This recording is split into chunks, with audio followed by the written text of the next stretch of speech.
करनी है, ये हक की लड़ाई है तुमसे। और मैं ये सब चीजें सरकार की और एग्जाम सिस्टम को पिछले 7 साल से देख रहा हूँ। ये ऐसा नहीं है कि एक दिन में आज यहाँ तक पहुंचा है। हम अपनी आवाज को दबाते रहे और सरकार संवेदनहीन हो गई कि उनको फर्क नहीं पड़ता आपसे। ये लड़ाई किसी सत्ता को हटाने की नहीं है, सत्ता को जगाने की है कि या तो सरकार ये सरकारी नौकरी के सपने बेचना बंद करे, सरकार अपने चुनावी घोषणाओं में ये कहना बंद करे कि हम 2 करोड़ रोजगार देंगे, और अगर देने का वादा कर रहे हो तो फिर ये हाल पे मत छोड़ो कि एक बच्चा 3-3, 4-4 साल तक तैयारी कर रहा है, सरकार चुनावों में उसका काट दे रही है, आयोग फॉर्म की फीस लेके उसका काट दे रहा है, तैयारी में सिलेक्शन नहीं हो रहा, महिला अलग से काट रही है, एक बेरोजगार हर एंगल पे कट रहा है, हर एंगल पे उसको हताश कर दिया जा रहा है। ये जो एसएससी की समस्या है, मैं 2 मिनट इस पे थोड़ा सीरियस प्रकाश डालना चाहूंगा, जिसको आप नहीं समझ पा रहे हैं। आपको अभी खाली ये लग रहा है कि एडिक्यूटी हटेगी और टीसीएस आ जाएगी और सब कुछ ठीक से चलता रहेगा। ये अगर ऐसा आप सोच रहे हैं तो ये आपकी सबसे बड़ी गलतफहमी है। और ये सिर्फ एक एग्जाम का हाल नहीं है। आज क्वेश्चन पेपर का रिमोट एक्सेस इतना सस्ता बिक रहा है कि आप उस दौड़ में हार गए। जब पहले महंगा बिकता था तो हर कोई नहीं ले पाता था, तो आपका भी सिलेक्शन हो जाता था। अब वो इतना सस्ता बिक रहा है कि राजस्थान और हरियाणा ही खरीद ले रहा है नौकरियां। बिहार यूपी के पास तो पैसे ही नहीं है। उसकी गरीबी का आलम है कि उसके पास तो पैसे ही नहीं है। ये राजस्थान वाले दिल पे न ले, जो खरीद रहे उनको पता होगा, वो यहाँ नहीं है, वो यहाँ नहीं है। तो बात इतनी सी है कि जिस एडुकेटी की हम बात कर रहे हैं, जिस इंफ्रास्ट्रक्चर की आप बात कर रहे हो, कि आपकी यही डिमांड है सरकार से कि इंफ्रास्ट्रक्चर सुधार दो। इंफ्रास्ट्रक्चर कोई एक वर्ड नहीं है। आप सोचिए, आपके 1.5 लाख के लैपटॉप में साल भर में प्रॉब्लम आने लगती है। जो लोग यहाँ कंपनियां चला रहे हैं, उन्होंने अपने यहाँ कंप्यूटरों को ठीक करने के लिए लोग रखे हुए हैं, और यहाँ ये 10,000 के सेकेंड हैंड कंप्यूटर पे आपका एग्जाम करा रहे हैं, तो कहाँ से ठीक चलेगा? और आप कह रहे हो कि इंफ्रास्ट्रक्चर ठीक कर दो। उसको ठीक करने के लिए ये मान लो कि 1 लाख नए सिस्टम चाहिए 1.5 लाख रुपए के, यानी सरकार को 10,000 करोड़ रुपए खर्च करने पड़ेंगे अगर वो एग्जाम सिस्टम को ठीक करना चाहते हैं।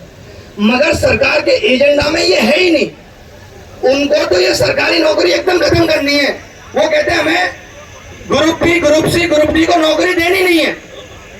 उनको जहां से वो भारत को देख रहे हैं, जिस नजरिए से, वो अगर हमारी नजर से देखें तो उनको समझ में आए कि जो बच्चा 12वीं पास ग्रेजुएट होके बैठा, उसके पास करने को क्या है। आज अगर आपके लिए नौकरियां क्रिएट नहीं हो रही, उसके लिए जिम्मेदार कौन है? आपको 10th में कुछ नहीं सिखाया गया, आपको 12th में कुछ नहीं सिखाया गया, आपको ग्रेजुएशन में कोई स्किल नहीं दी गई, कोई इनोवेशन नहीं दिया गया। अब आपसे कह रहे हैं आपके पास कुछ है ही नहीं और सरकारी नौकरी हम आपको देंगे नहीं। अब आप रोड पे घूमते रहिए और बार बार इनको जिता के भेजते रहिए। एक सरकार को हम लोगों ने 12 साल दिए, भरोसा दिया कि सबका साथ सबका विकास करेंगे। आज कहाँ विकास है और कहाँ रोजगार है, सब तिलंडी में चला गया, कुछ पता नहीं है। तो ये आवाज आपकी सरकार तक पहुंचनी चाहिए। एक दिन में नहीं ठीक होगा, 2 दिन में नहीं ठीक होगा, लेकिन सरकार मनसा तो दिखाए ठीक करने की। इनकी तो मनसा ही नहीं है। यूपीएसआई का फॉर्म आया, उसमें केवल फॉर्म फीस के अलावा कोई डिटेल नहीं है। कब एग्जाम होगा, क्या सिलेबस होगा, नहीं। अभी आप हमें 500 दो, हमें राशन बांटने तो फिर देखेंगे।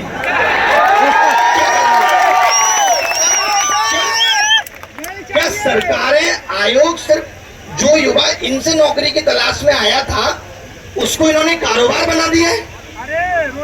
बताइए, 3-3, 4-4 साल आप तैयारी कर रहे हो, 3-3, 4-4 कोचिंगों में फीस दे रहे हो, आपका तो हर जगह ही कट रहा है। मैंने कहा अगर नौकरी ठीक तरीके से दी जाती, जैसे पहले भी दी जाती, तो इतनी आवाजें नहीं उठती। आज इतने लोगों को रामलीला मैदान में आके बैठना नहीं पड़ता। ये इस देश का दुर्भाग्य है, जहां हम कह रहे हैं हम डिजिटल इंडिया में, और यहाँ बच्चा बैठ के रो रहा है हमें माउस ठीक दे दो, हमें कीबोर्ड ठीक दे दो। इससे ज्यादा दुख की बात क्या हो सकती है? जहाँ हमारे प्रधानमंत्री जी 360 करोड़ विदेश घूमने पे करते थे और वहां से यही सीख के आते हैं कि वह सरकारी नौकरी का क्रेज नहीं है। अरे वहां जिस चीज का क्रेज है वो भी सीख आते कि बच्चा भी वही कर लेता।